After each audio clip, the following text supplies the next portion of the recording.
Minasyaitonir rajim. Bismillahirrahmanirrahim. Alhamdulillahi rabbil alamin wassalatu wassalamu ala asyrafil anbiya'i wal mursalin wa ala alihi wa sahbihi ajma'in.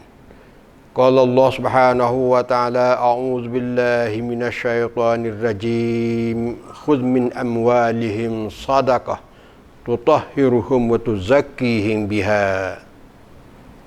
Sadaqallahul azim. Wa qala an-nabi sallallahu alaihi wasallam, hassinu amwalakum bizakat. Sadaqa Rasulullah sallallahu alaihi wasallam. Kepada kaum muslimin dan muslimat yang dirahmati Allah sekalian, alhamdulillah kita sama-sama bersyukur kepada Allah Subhanahu wa taala. Allah bagi kesihatan kita hingga bertemu kita di bulan Ramadan pada tahun ini, dan sama-sama kita berusaha supaya kemuliaan Ramadan tercapai pada kita semua. Alhamdulillah. Dan dalam ruang ini sikit sebanyak saya akan sentuh sebagai muzakarah sehubungan dengan masalah zakat. Yang mana zakat tak kurang, dia juga menjadi salah satu daripada rukun Islam. Allah Subhanahu wa taala perintah supaya kita mengeluarkan zakat. Bila cukup syarat, maka zakat itu menjadikan rukun Islam bagi kita. Dan begitu juga hadis Rasulullah sallallahu alaihi wasallam memberi maksud pada kita salah satu daripada rukun Islam, iaitu kita mengeluarkan zakat. Zakat bila terlibat dengan cukup syarat wajib mengeluarkan zakat, maka zakat itu menjadi rukun Islam bagi kita. Kepada kaum muslimin dan muslimat dirahmati Allah sekalian, sebenarnya zakat ni ada hubung kait dengan harta benda. Jadi harta benda ni dia ada dua.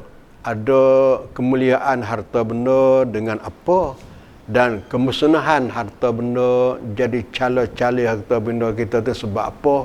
Oleh itu kita sama-sama mengetahuilah lebih kurang bahawa kemuliaan kebaikan harta benda ni iaitulah dengan mengeluarkan zakat.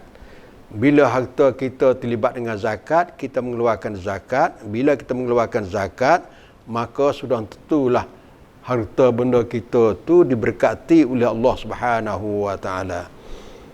Rasulullah sallallahu alaihi wasallam bersabda, hassinu amwalakum bizakat.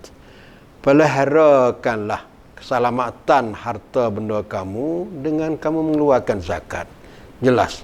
Kerana zakat ni bila kita mempelajari tentang hikmat dia sangat besar dan banyak.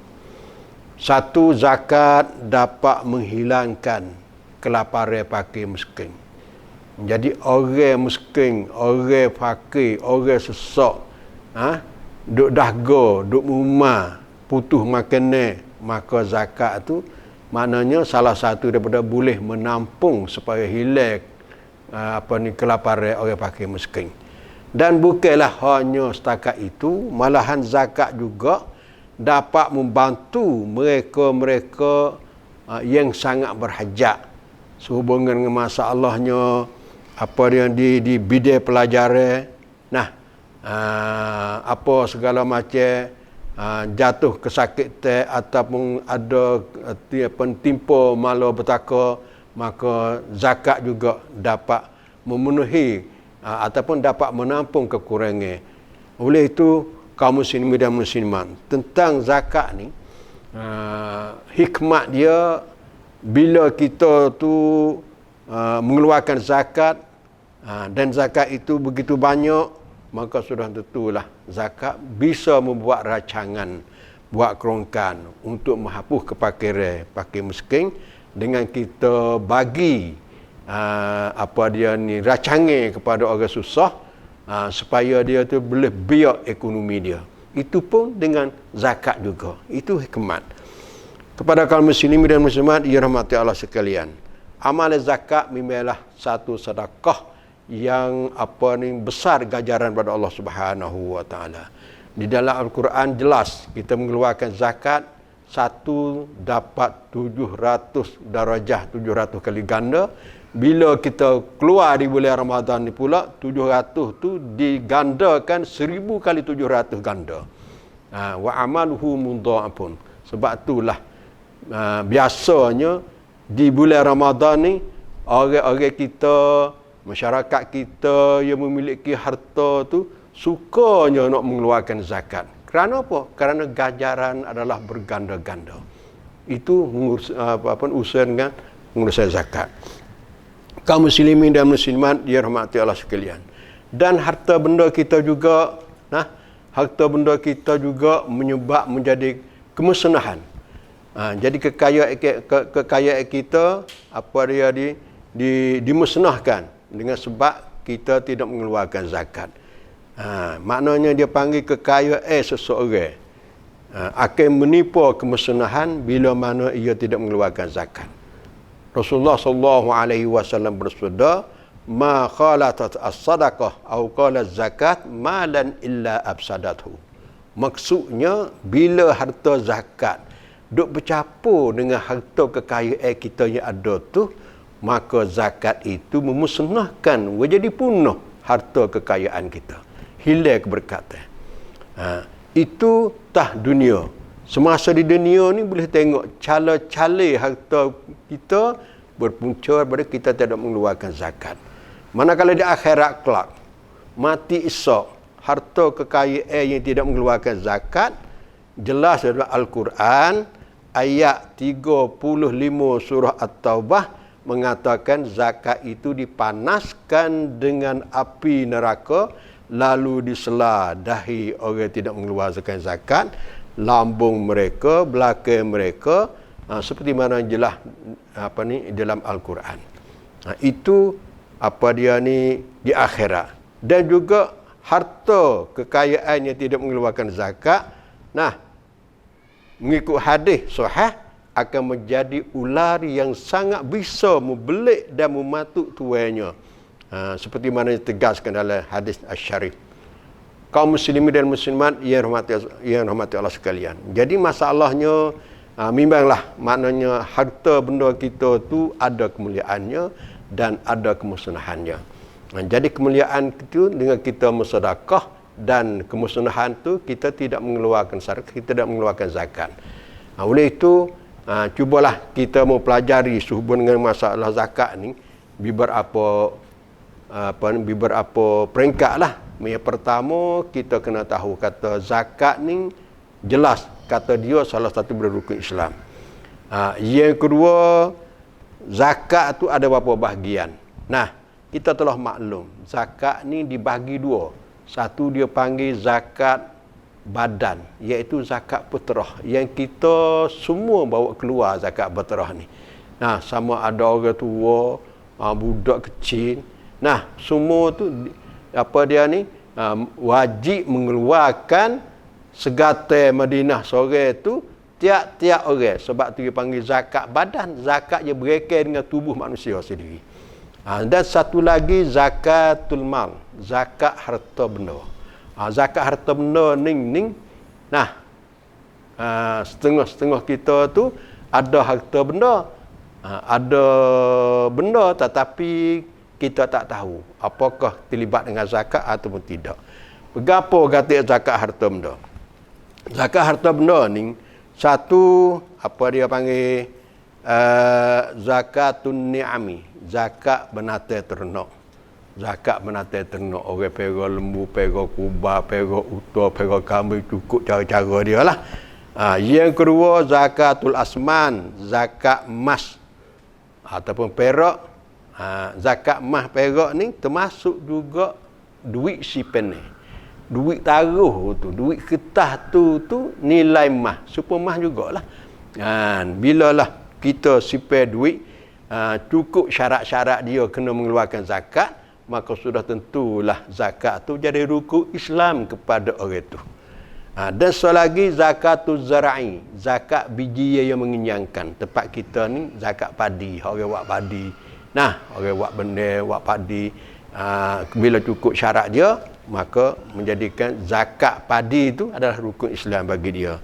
Dan satu lagi zakat urudi tijarah, zakat perniagaan. Zakat perniagaan ni di hari ni serata, boleh kata setiap kampung, setiap kawasan. adalah ada perniagaan.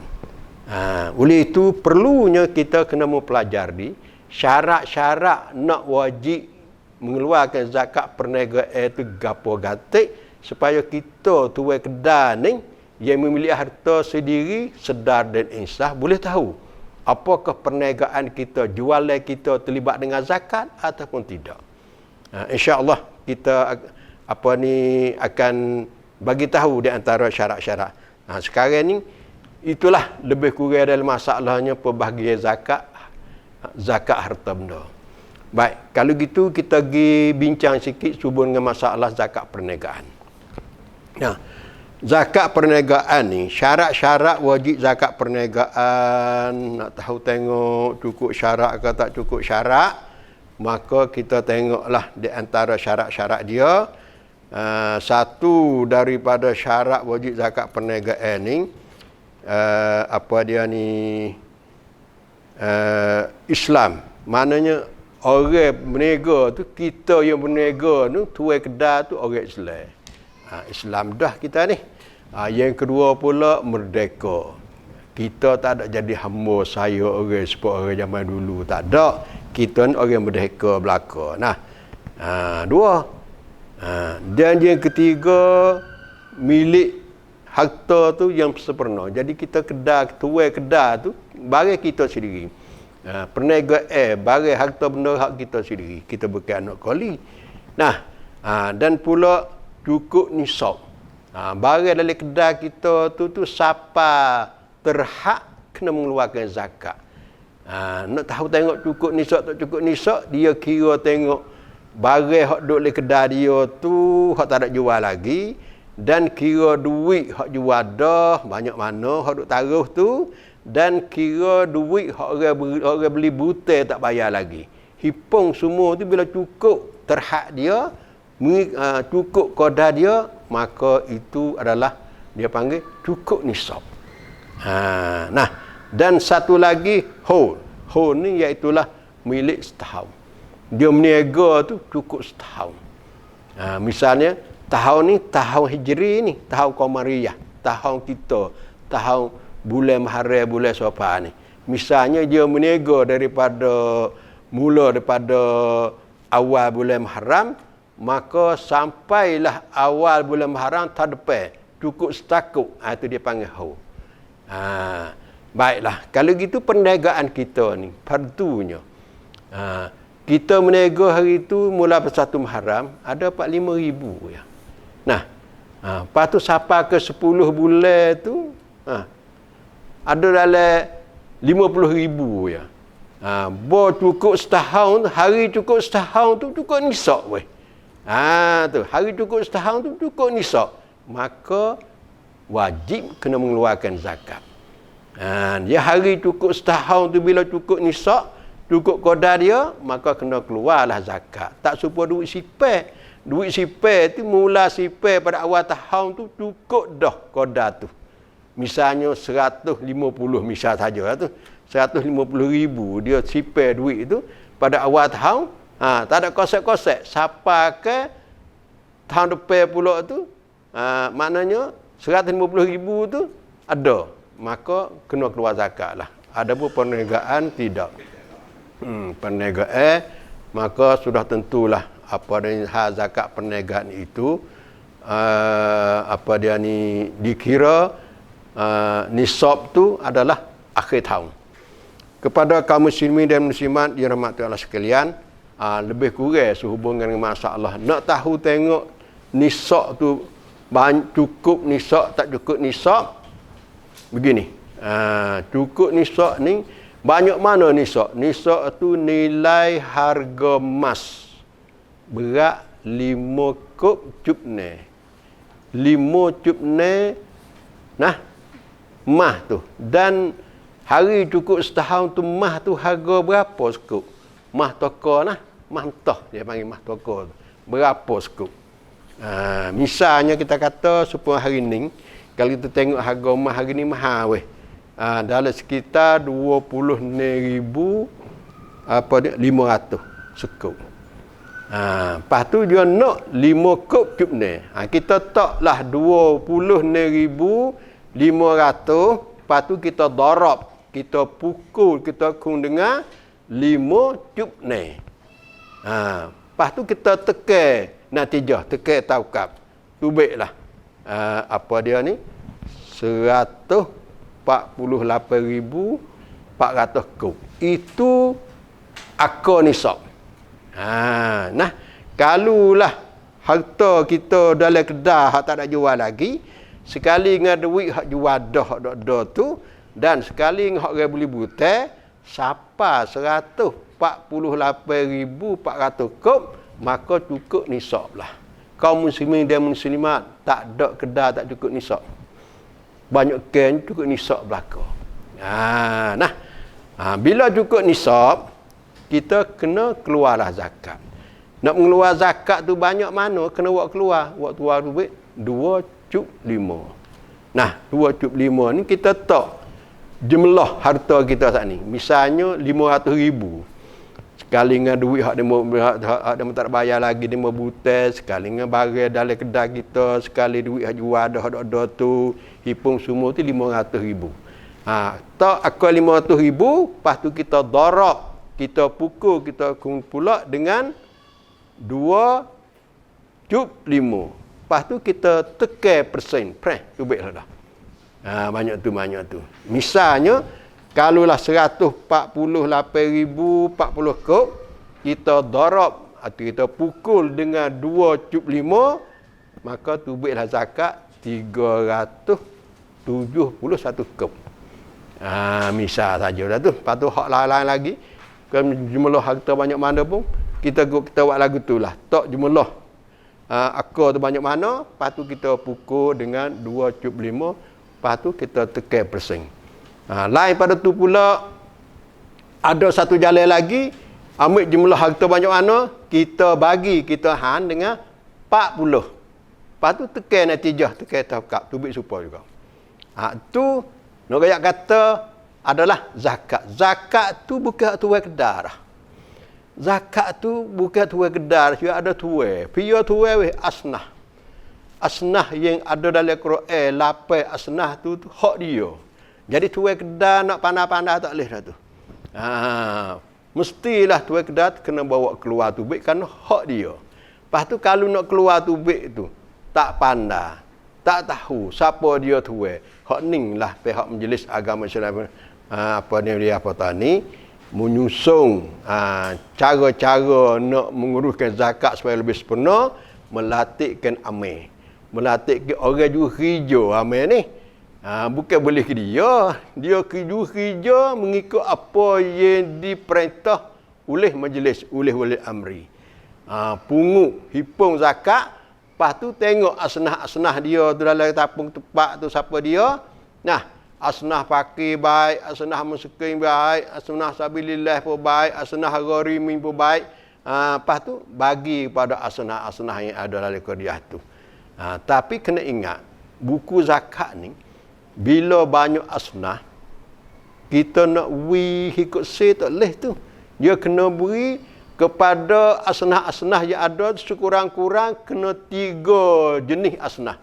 3 jenis asnah tu pakai dengan miskin tu wajib. Campin kena pakai miskin tu. Lepas tu soal lagi pilih asnah mana-mana. Kalau kita tuai kedai tu tak ada pengalaman juga, kita sore je. Sore pula tu bukan asnah pakai miskin pula dah. Jadi kita kena tanggungjawab lah. Lain pada kita serah pada amil. Serah pada apa je orang juru urus. Dia dilantik oleh wali amri. Kita niat zakat kita, serah ke dia, zakat kita tu jadi dah. Lepas tu untuk siapa pada asnah-asnah tu, hak tu tanggungjawab amil. Tanggungjawab wali amri. Kepada kaum muslimin dan muslimat yang dirahmati Allah sekalian. Itulah lebih kurang dalam ruangan ini. InsyaAllah kita akan sambung pula dalam ruangan berikut. Allahumma taqabbalna salatana wa siyamana wa zakatana wa qiyamana wa sadaqatina wa du'ana wa saira amalina. Amin ya rabbal alamin. Assalamualaikum warahmatullahi wabarakatuh.